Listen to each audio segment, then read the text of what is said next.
आरएनएडब्ल्यू के लिए सबसे महत्वपूर्ण काम अब ये था कि वो बेसिकली लश्कर-ए-तैयबा जमात-उद-दावा के जो मुरीदके का कैंपस है 200 एकड़ का, उसके अंदर इन्फिल्ट्रेट करके ये जानकारी प्राप्त करे कि नंबर 1 जमात-उद-दावा का हायरार्की, ऑर्गेनाइजेशन और सबसे महत्वपूर्ण उसकी लीडरशिप क्या-क्या है। हमारा ऑब्जेक्टिव ये था कि कौन से ऐसे लीडर्स हैं जिनके ऊपर शैडो ऑपरेशंस रन किए जा सकते हैं, यानी कि उनके ऊपर टेलिंग की जा सकती है और नज़र रखी जा सकती है। जब आरएनएडब्ल्यू के ऑपरेटिव्स मुरीदके के उस कैंपस के अंदर इन्फिल्ट्रेट करे तो हमें सबसे पहले एक चीज़ ये मालूम चली कि लश्कर-ए-तैयबा और जमात-उद-दावा इन दोनों का आमिर हाफिज़ सईद खुद है। दूसरी बात, हमें ये मालूम चला कि जमात-उद-दावा ने मुरीदके के अंदर जो अपना 200 एकड़ का कैंपस बनाया है उसमें उसने विभिन्न प्रकार के डिपार्टमेंट्स क्रिएट करके रखे हैं। अगर मैं आपको डिपार्टमेंट्स के नाम बताऊं तो आपको लगेगा कि मुरीदके में 200 एकड़ के कैंपस में एक state within a state ही है। फॉर एग्जांपल, आपने अगर डिपार्टमेंट्स की लिस्ट देखी तो आरएनएडब्ल्यू कहती है कि भाई जमात-उद-दावा के पास एजुकेशन डिपार्टमेंट है, पब्लिकेशन डिपार्टमेंट है जिसको दारुल अंदलुस कहते हैं, department of construction of mosque and madrasa है, department of ulema and teachers है, उसके साथ साथ department of preaching and reform, department of resources, martyrs department, external affair department, department of media and propaganda, department of public relations और department of social welfare. ये सारे departments जमात-उद-दावा ने मुरीदके के उस 200 एकड़ के कैंपस में क्रिएट करके रखे हैं। अब इसके साथ साथ हमें एक इम्पॉर्टेंट चीज़ और समझनी है। आरएनएडब्ल्यू की रिसर्च हमें ये भी बताती है कि भाई सबसे महत्वपूर्ण इन सारे डिपार्टमेंट्स में से यदि कोई डिपार्टमेंट है तो वो डिपार्टमेंट है डिपार्टमेंट ऑफ एजुकेशन। अब डिपार्टमेंट ऑफ एजुकेशन ने बेसिकली एक कार्य किया है। डिपार्टमेंट ऑफ एजुकेशन ने जो पाकिस्तान है उसके अंदर 2 प्रकार के स्कूल्स क्रिएट किए हैं। सबसे पहला जो स्कूल है वो है दावा स्कूल्स। दावा स्कूल्स बड़े ऑर्डिनरी से स्कूल्स हैं। ऑर्डिनरी से स्कूल्स इसलिए हैं क्योंकि इन स्कूलों में जो शिक्षा प्राप्त करवाई जाती है बच्चों को, वो शिक्षा है basic maths, science, information technology और इस्लामिक स्टडीज़ की। अब जितने भी बच्चे इन दावा स्कूल्स में पढ़ते हैं, इन दावा स्कूल के बच्चों को ट्रेन किया जाता है लॉन्ग रन में जिहाद के लिए। इसके साथ साथ सबसे पहला दावा स्कूल जमात-उद-दावा ने 1994 में पाकिस्तान में खोला। और तो और दावा स्कूल्स के सक्सेस के बाद जमात-उद-दावा ने एक चीज़ ये देखी कि भाई पाकिस्तान में बहुत सारे प्राइवेट स्कूल्स आ रहे हैं और इन प्राइवेट स्कूल्स की वजह से दावा स्कूल्स के ऊपर कंपटीशन बढ़ रहा है। और दूसरी चीज़ उन्होंने ये भी देखी कि जो पाकिस्तान आवाम का मिडिल क्लास है वो अपने बच्चों को दावा स्कूल में भेजने को रेडी नहीं है क्योंकि उसका अफिलिएशन जमात-उद-दावा से है। इस कॉन्टेक्स्ट में ज़फ़र इकबाल और सुहेल फ़ज़िल उस्मानी ने एक बड़ा इम्पोर्टेंट काम किया। इन दोनों लोगों ने 2004 में इस प्राइवेट स्कूल के कंपटीशन को टारगेट करने के लिए जमात-उद-दावा के बिहाफ पर ज़फ़र इकबाल, सुहेल फ़ज़िल उस्मानी ने, आरएनएडब्ल्यू कहती है कि इन्होंने तकवा स्कूल्स खोले। तकवा स्कूल्स मॉडर्न स्कूल्स हैं। तकवा स्कूल्स आज की डेट में एयर कंडीशनड स्कूल्स हैं। इन स्कूलों में मॉडर्न एजुकेशन दी जाती है। इन स्कूलों में सारे वही सब्जेक्ट्स पढ़ाए जाते हैं जो मॉडर्न स्कूलों में विद्यार्थियों को और बच्चों को पढ़ाए जाते हैं। और तो और इन स्कूलों में क्योंकि एयर कंडीशन भी है तो middle class, upper middle class के बच्चों को भी आप टारगेट कर पाए। ये स्कूल्स भी जमात-उद-दावा के ही स्पॉन्सर्ड स्कूल्स हैं। अब सबसे बड़ी चीज़ ये है कि अगर आप दावा स्कूल या तकवा स्कूल इन दोनों को ध्यान से ऑब्जर्व करें तो इन दोनों स्कूल्स का एक प्राइमरी इंटरेस्ट ये है कि ये बच्चों के अंदर जिहाद के एलिमेंट को पैदा करें।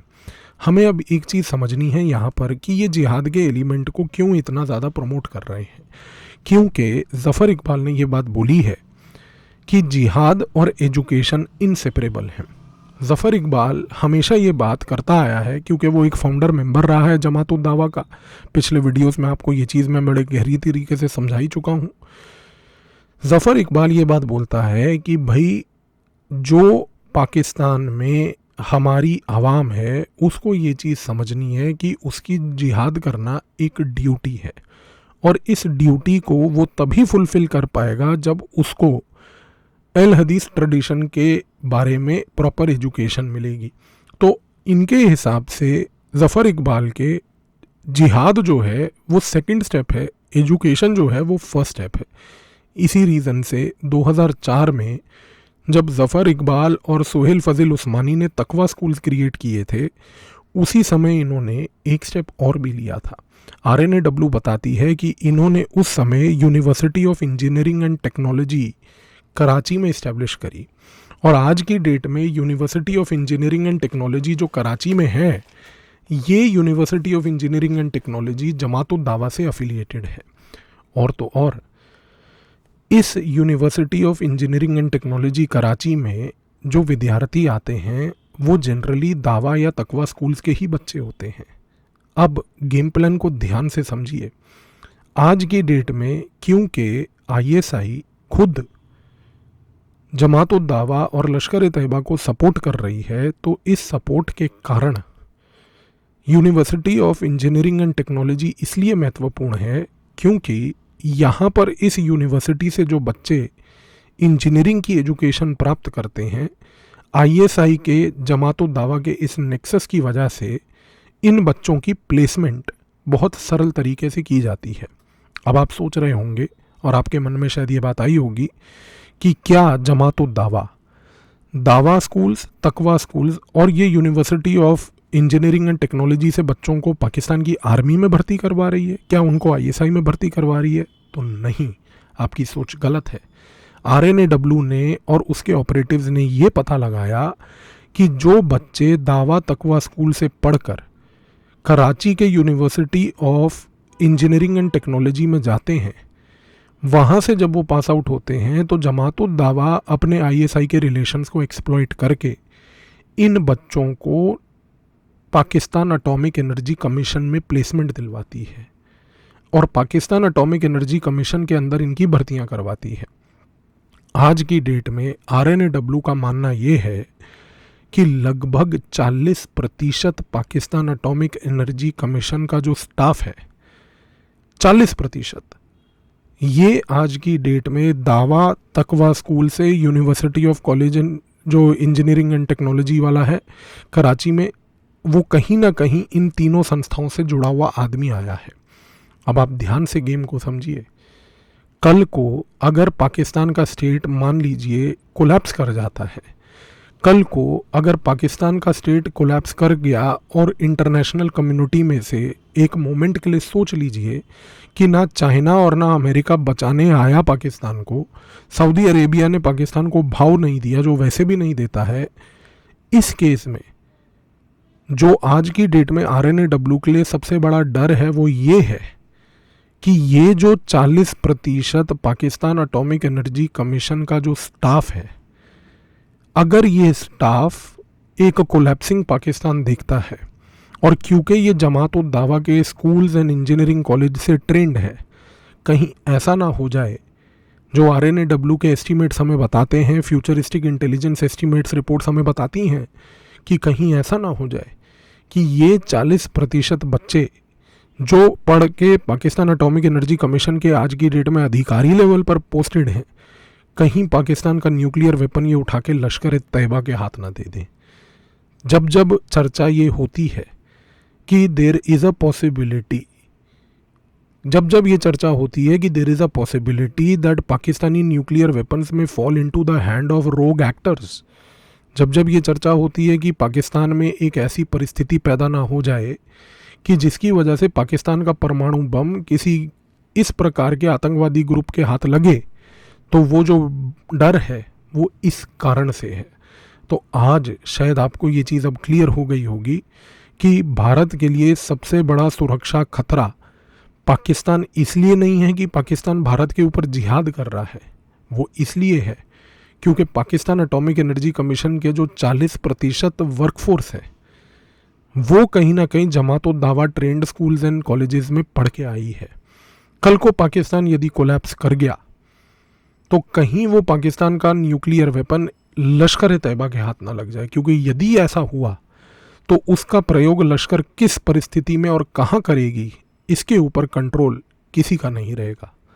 और तो और एजुकेशन डिपार्टमेंट के बाद दूसरा सबसे महत्वपूर्ण डिपार्टमेंट यदि कोई आज की डेट में जमातुद दावा के लिए है तो वो डिपार्टमेंट है बेसिकली आपका दारुल अंदलुस, यानी कि पब्लिकेशन डिपार्टमेंट। इसने सबसे पहली मैगज़ीन जो RNAW बताती है वो निकाली थी।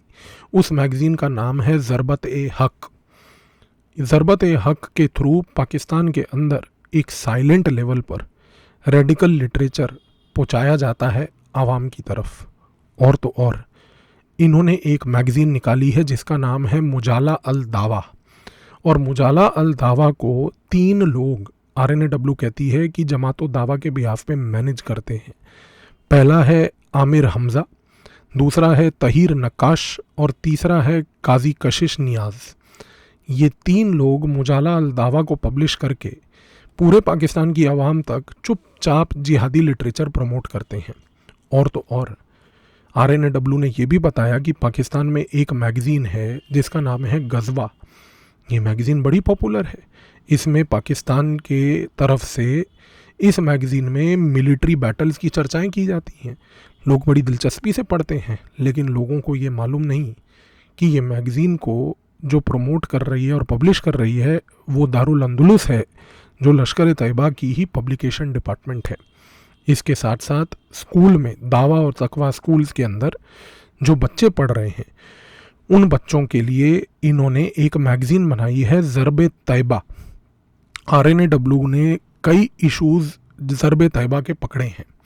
कई मैगज़ीनों को ज़रब-ए-तैयबा की हमने उठाया और हमने देखा कि दावा और तकवा स्कूल्स में ये जो ज़रब-ए-तैयबा दी जाती है, इसके थ्रू पाकिस्तान एक बड़ी इम्पोर्टेंट चीज़ ये कर रहा है कि बच्चों को कॉमिक्स के थ्रू, क्योंकि ज़रब-ए-तैयबा जो है उसका पूरा डिज़ाइन कॉमिकल है, कॉमिक्स के थ्रू बच्चों के अंदर जिहाद का स्ट्रेन प्रोड्यूस कर रहा है।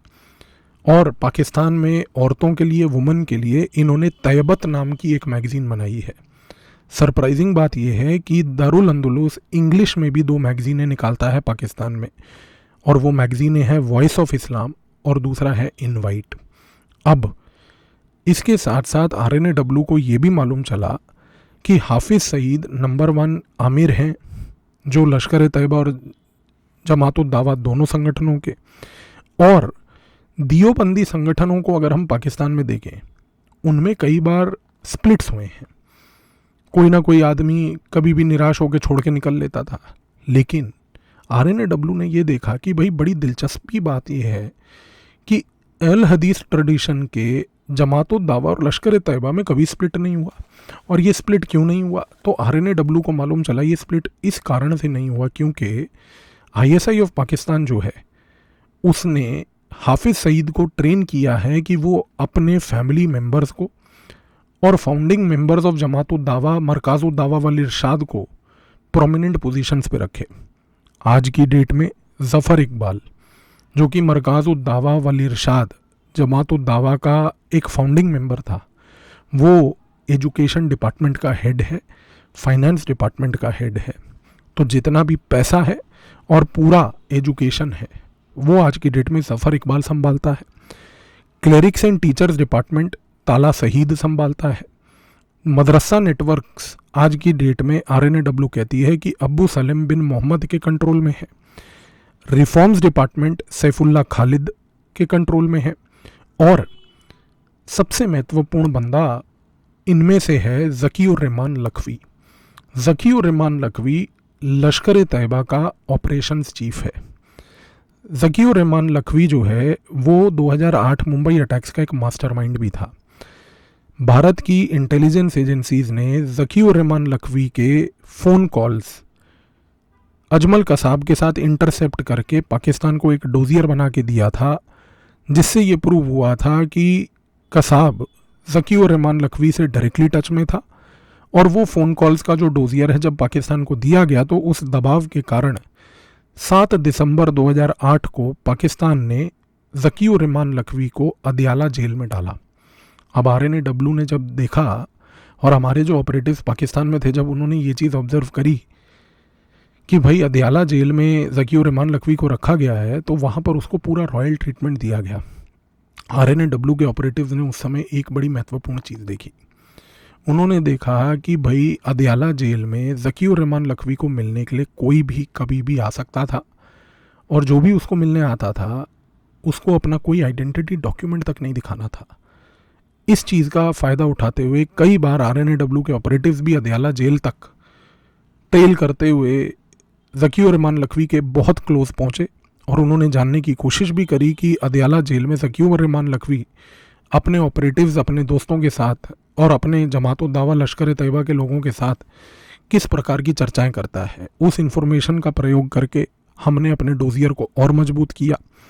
अब सबसे महत्वपूर्ण बात यह है कि 2015 में ज़कीउर रहमान लखवी को पाकिस्तान ने अदयाला जेल से रिलीज़ कर दिया, ये कह के कि इसके खिलाफ हमें अपनी इन्वेस्टिगेशन में कोई एविडेंस नहीं मिला, जबकि हमने पूरे डोजियर पे डोजियर बना के उनको दिए थे। खैर, इसके सिवाय अब आरएनएडब्ल्यू एक चीज़ बड़ी इंपॉर्टेंट और कहती है। वो कहती है कि भाई हम लोग जानते हैं ज़फ़र इकबाल को, हम लोग जानते हैं ज़कीउर रहमान लखवी को, लेकिन हम लोग जानते हैं हाफिज़ सईद को। इन तीनों के सिवाय इस संगठन में एक और व्यक्ति है जिसने कभी भी पब्लिकली आकर अपनी प्रेजेंस नहीं दिखाई, और ये व्यक्ति इतना महत्वपूर्ण है कि जब जब हाफिज़ सईद, जो कि लश्कर तैयबा और जमात उद दावा दोनों का चीफ है, जब जब हाफिज़ सईद जेल में गया है, तब तब ये ज़फ़र इकबाल, तब तब ज़कीउर रहमान लखवी ने हाफिज़ सईद को रिप्लेस नहीं किया। इनफैक्ट जब जब हाफिज़ सईद जेल में गया है तो उस समय हाफिज़ अब्दुल सलाम भुट्टावी नाम का एक व्यक्ति है जो आज की डेट में हाफिज़ सईद की पोजीशन लेकर लश्कर तैयबा और जमात उद दावा का अमीर बनता है। तो सरप्राइजिंग बात है कि कल को मान लीजिए कि हाफिज़ सईद को यदि कुछ हो जाता है, किसी कारण से वो मर जाता है, तो उसका रिप्लेसमेंट ज़फ़र इकबाल नहीं होगा, ज़कीउर रहमान लखवी नहीं होगा, उसका रिप्लेसमेंट होगा एक डिस्क्रीट सा बंदा जिसका नाम है हाफिज़ अब्दुल सलाम भुट्टावी। इसको नर्चर करने के लिए, इसको ट्रेन करने का कार्य आईएसआई ऑफ पाकिस्तान ने बहुत अच्छे से और सटीक तरीके से किया है। भुट्टावी हर बार उस समय आता है जब जब हाफिज़ सईद को किसी कारणों की वजह से जेल में बंदी बनाया जाता है। और तो और आज की डेट में आरएनएडब्ल्यू ये भी कहती है कि ज़रूर शाह नाम का एक व्यक्ति है जो कि चीफ टेक्निकल ऑफिसर है, ये मीडिया रूम मैनेज करता है और इसके पास एक इलेक्ट्रॉनिक कंट्रोल रूम है कराची में। अच्छा, ओवरसीज़ ऑपरेशंस मिलिट्री लश्कर तैयबा के जो हैं उसको संभालता है साजिद मीर। साजिद मीर पाकिस्तान मिलिट्री में पाकिस्तान आर्मी का एक फॉर्मर ऑफिसर रहा है। कभी किसी एक और दिन पे एक डिटेल्ड वीडियो बनाकर आपके साथ मैं चर्चा करूँगा इस बंदे के बारे में, साजिद मीर के। और तो और कमांडर फॉर इंडिया ऑपरेशंस जो है लश्कर तैयबा का, वो है बेसिकली आपका आज़म चीमा।